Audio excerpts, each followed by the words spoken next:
Good morning, traders. Welcome to today's Outlier Live, where we cover the biggest news stories of the day and what the AI trading data says about it. And our top story of the day is Starbucks is actually doing something pretty awesome, which is almost unheard of these days. Next, what's in your wallet? Probably not a whole lot, except a heck of a lot of credit card debt. And lastly, Tesla just killed one of its competitors. Stay tuned for all that and more on today's Outlier Live. Starbucks is doing something unheard of these days. They're giving raises, but they are committing to not raising prices. You know, a couple weeks ago, we covered the story about how McDonald's and Chipotle were being forced by Governor Newsom in California to raise their wages for their employees. And we got some good feedback on that. Some people said, hey, this is awesome. Some people said, that's not even enough. That's not even enough to get started. Well, Starbucks is saying that we're going to raise our wages, but not raise our prices. Where that's exactly what McDonald's and Chipotle said. We're going to raise our wages, and you better believe we're going to be raising our prices alongside of it. So Starbucks is going to be raising their wages by at least 3% starting on January 1st. Now, 3% is not a whole lot, right? On every $100 you earn, now you'll earn $103. You might make enough for the extra slice of cheese. We discussed that on yesterday's video. You might make enough for the extra slice of cheese with this 3% raise here. So let's see, Starbucks announced on Monday that it's raising wages for its workers at least 3% starting next year as part of an expanded benefits package. And the company is hailing it as well beyond industry average. I don't know what the industry average is, but 3%, while it's better than zero, while it's better than a 3% cut, is not all that much. And if that's well beyond the industry average, maybe it's time to look at a new industry. I'll put it that way. So, hey, if you're just tuning in, my name is Christopher Yule, and we cover the biggest headlines of the day and what the AI trading data says about it. And if you're interested in that too, be sure to definitely hit the subscribe button down below. And start trading with AI today. Go to OVTLYR.com to see why outliers win. Now, let's continue on here. Starbucks added that the eligible employees with wait. It says all eligible retail hourly partners will see an incremental pay increase come to life with at least 3%, right? And if they've been there for 2 to 5 years, they'll see an increase of at least 4%. While those who have been there for 5 or more years will get a 5% raise. So they're actually taking seniority into account here. They're actually taking the fact that these people have committed to smelling like coffee all day, every day for at least 5 years. And they're going to reward them for that. So a 5% raise is awesome. I wish that that was the floor. But the biggest news here, in my opinion, this is the biggest news of the day. There will be no new menu price increases to offset the wage increases. I think this is the best possible news for inflation that we have heard in a long, long time. The government lies to your face about what inflation costs because we all know that groceries didn't just go up 3, 4, 5%. Groceries basically doubled or tripled in some cases.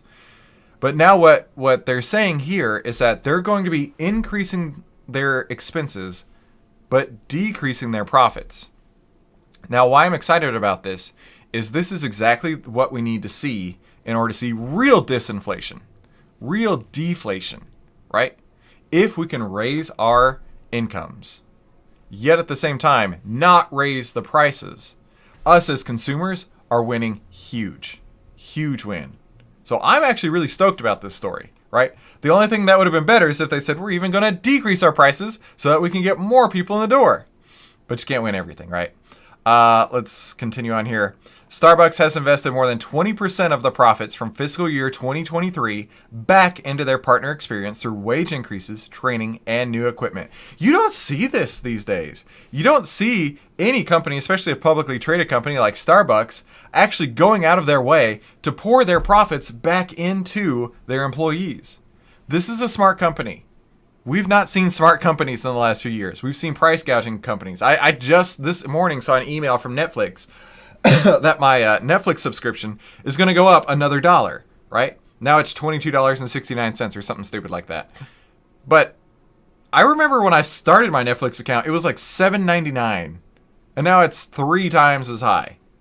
Every company out there is doing everything they can to get even more money out of us during inflation, which is perpetuating the cycle. We saw a story a few weeks ago about the there's some stats out there that are really disheartening, that we're seeing money supply, which is what is actually in your bank accounts, going down while prices are holding flat or even rising. And that's never happened before. The only time that we've seen money supply decreasing like that was during the Great Depression. And as money supply was decreasing, so were prices. That's not what we've seen yet, but this is almost there. This is almost there. It's going to be increasing the money supply for these Starbucks employees and not increasing the prices. So this is really, really advantageous. I'm really excited to hear about this, right? They also increased hourly cash compensation by nearly 50% since 2020. I had no idea. They've increased their hourly compensation by nearly 50% since 2020. So that is some really, really great news for people who work at Starbucks. And honestly, I think that's great news for the people who buy from Starbucks too, because you get a better experience when your employees are happier. So let's take a look at what the AI trading data says about Starbucks. Take a look here. Oh, we got a buy signal. When was this? November 6th, 2 days ago. We got a buy signal 2 days ago in Starbucks. And using these signal returns, we would have seen a 7.4%, which is all right, right? We'll always take every gain that we can get. And if you want to get your hands on these AI trading signals, head on over to OVTLYR.com to see why outliers win. Now let's go take a look at what the internet says about this, right? Starbucks wage increase by at least 3%. And let's see. This says, not enough. Pay the people. I dislike Starbucks. It's so pretentious. And this person says, I wonder if they can replace baristas with kiosks. You know, I went to a Taco Bell the other day and I had a kiosk, and that was a pain. That was a real pain. I don't want to go through every menu and try and figure this out. That's actually where you pay the expertise of the people who are working the counter, right? They may pay them, you know, minimum wage or whatever, but me as the customer, I don't have to go learn Starbucks' entire kiosk menu. Whereas the person behind the counter, they know click, click, click, click, click, done. That's actually a benefit to me when I look at it, right? So this person says that still leaves workers short as inflation is twice as that. By the way, they're going to use this as an excuse to raise prices 20%. Listen, inflation is still out of control, but this is one step in the right direction, and thankfully, they will not be raising any prices for their coffee. What's in your wallet? Probably not much, except a whole heap and helping full of credit card debt. At least that's what this story is telling us here. Credit card debt hits a new record high, while delinquencies are also rising. So I actually work in the financial industry, so I get to see this firsthand. I talk to many different financial institutions every quarter, and this is not uncommon these days, right? We talked a little bit ago, we talked on yesterday's video about how the money supply is decreasing, and that is the number of dollars in everyone's accounts, right? Well, that's because people can afford just their day-to-day lives anymore. And not only that, but they're actually having to tap into their credit cards in order to afford their daily lives now. It says Americans are increasingly turning to credit cards to cover everyday spending, with debt hitting a new record high at the end of September. From July to September, total credit card debt surged to $1.08 trillion. That was an increase of $48 billion just in those 3 months, or 4.6% in the previous quarter. And that makes the highest level on record since they started keeping records in 2003. And this next part here really, really grinds my gears. But before I get into it, my name is Christopher Yule, and if you're just tuning in, we cover the biggest headlines of the day and what the AI trading data says about it. Now, if you're interested in that too, be sure to definitely hit the subscribe button down below and start trading with AI today. Head to OVTLYR.com to see why outliers win. This grinds my gears more than anything. I saw somebody say this not long ago. It was a big leftoid Biden pusher trying to tell us how great the economy is when we all know that that is not true. This person says, credit card balances experienced a large jump in the third quarter, consistent with strong consumer spending and real GDP growth. So this is from go find this person and tell me your opinion. Dong-Hoon Lee, a New York Fed economist. All right, let's break down everything wrong with what this person just said. Credit card balances experienced a large jump in the third quarter, consistent with strong consumer spending and real GDP growth. Listen, Dong-Hoon Lee. People aren't buying because they're excited to buy. People aren't whipping out their Capital One cards because they're excited to buy a new iPhone. People aren't whipping out their Capital One cards because they're excited to go buy some new AirPods. People are whipping out their credit cards and going into debt just to cover the basics. With money supply dwindling, where else are they going to get the money just to pay groceries? Just to pay groceries. And on top of that, all the student loan payments just restarted. And those student loan payments are averaging between $100 and $300. And now there's families out there who are going to have to make choices. Little Timmy, are we going to get you groceries this week? Are we going to buy the essentials? Or are we going to pay our student loan debt that Joe Biden was supposed to forgive, but Lord knows that didn't happen? What are we going to do these days? They're going to have to take out their credit cards. So you can't tell me, you cannot explain away the fact that credit cards are hitting all-time highs as a good thing. There is no reality where that is the case. There was an uptick in borrowers who are struggling to pay their credit card debt and student loans and auto payments. About 3% of all outstanding debt was in some stage of delinquency, and that's up 2.7% recorded from the previous quarter. So delinquencies have gone up about 10% just in one quarter is what this says. And yet they want to tell you the consumer is strong. We're hitting all-time highs in credit cards. We're hitting brand new fresh record highs in delinquencies. But the economy is strong. The consumers are strong. No! There's likely several reasons to blame for the rise in delinquencies.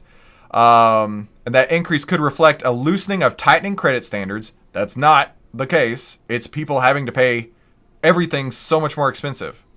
Over the last few years, an overextension by lenders and borrowers, or a sign of financial troubles at home amid ongoing inflation and high interest rates. There you go. That's the problem.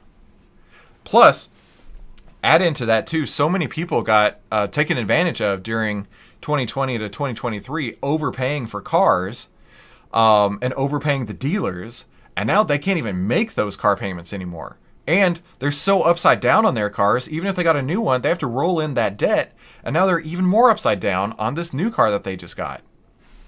It could be that there is some stress building. No, you think? It could be that there's some stress building, that people are losing jobs, income, and there could be some real financial stress building up. Maybe because of high inflation.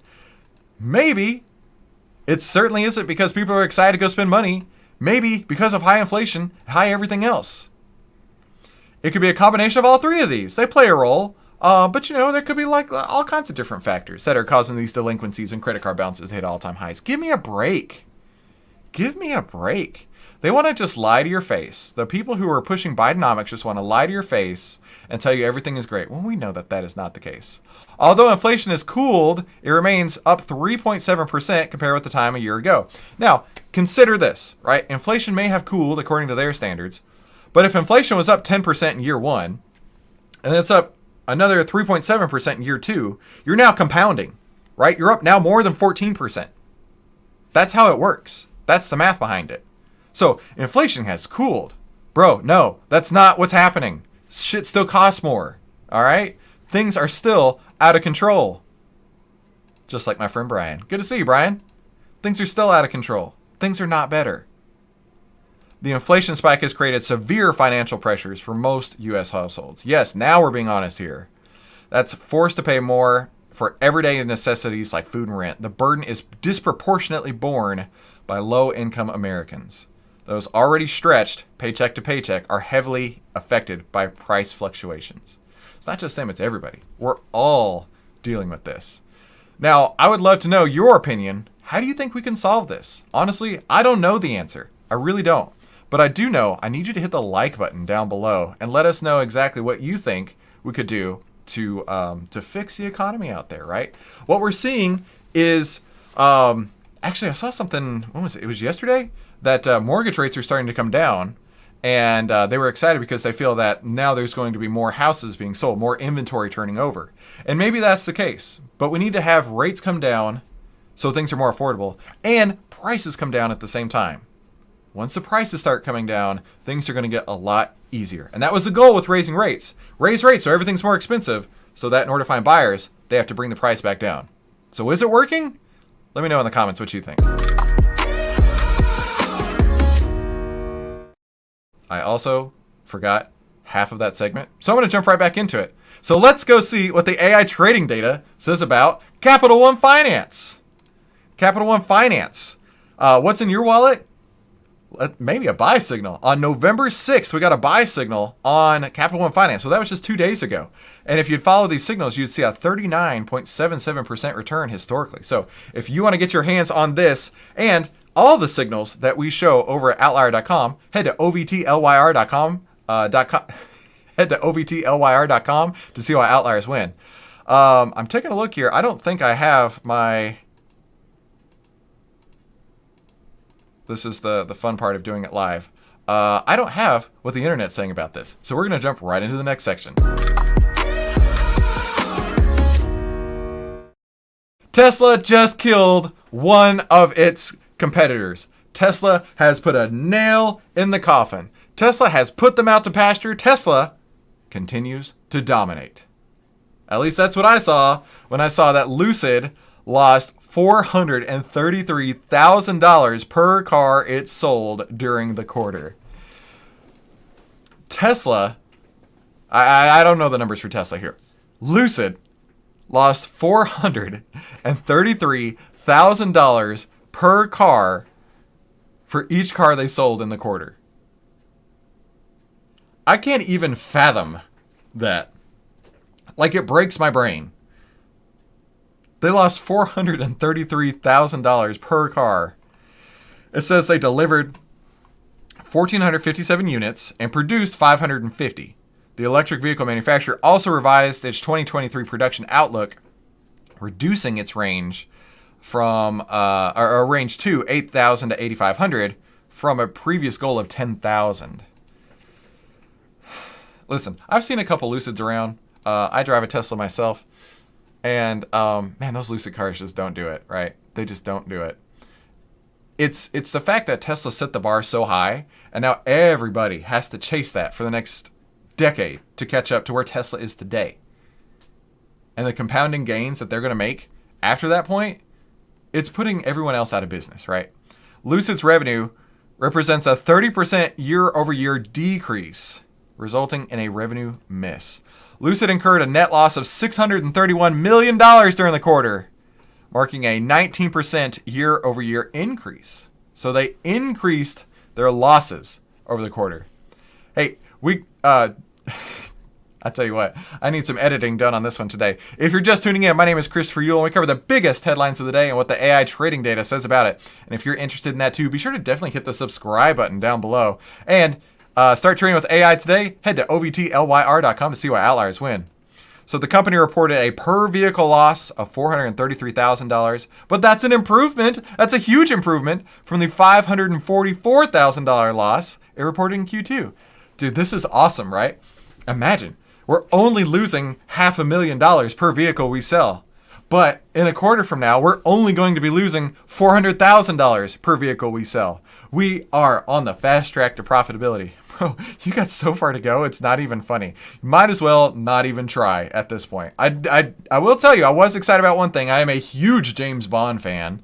And they said that they are finalizing a transaction with Aston Martin to supply electric powertrains. Now, here's the deal. If they start producing an electric DB11, or whatever it'll be, DB42 by that point. If they start producing an electric Aston Martin Vanquish, I would be very interested in that, right? You gotta sell what people want, right? They're also talking about a Gravity SUV that's expected to start being produced in late next year. You gotta produce what people want, and clearly people don't want the Lucids.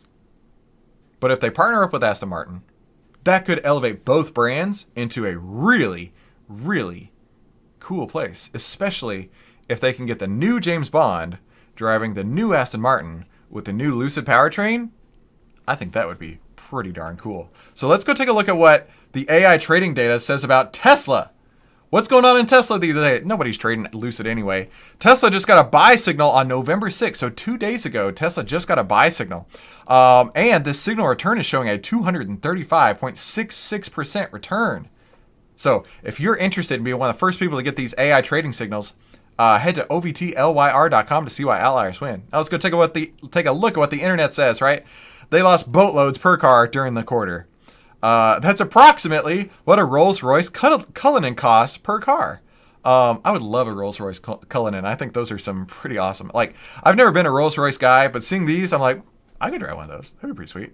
And this person says, hey, this seems sustainable. Are they run by the government?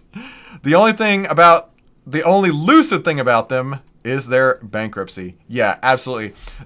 Lucid as a company is in so much trouble. However, if they can figure out how to get the Lucid motors inside of James Bond's new car, that would be pretty cool. And I also got to figure out one day, how in the world does the YouTube algorithm work? Because it just tells me that one of these two videos is going to be awesome for you to watch. So thank you for tuning into today's Outlier Live. We'll see you on the next episode.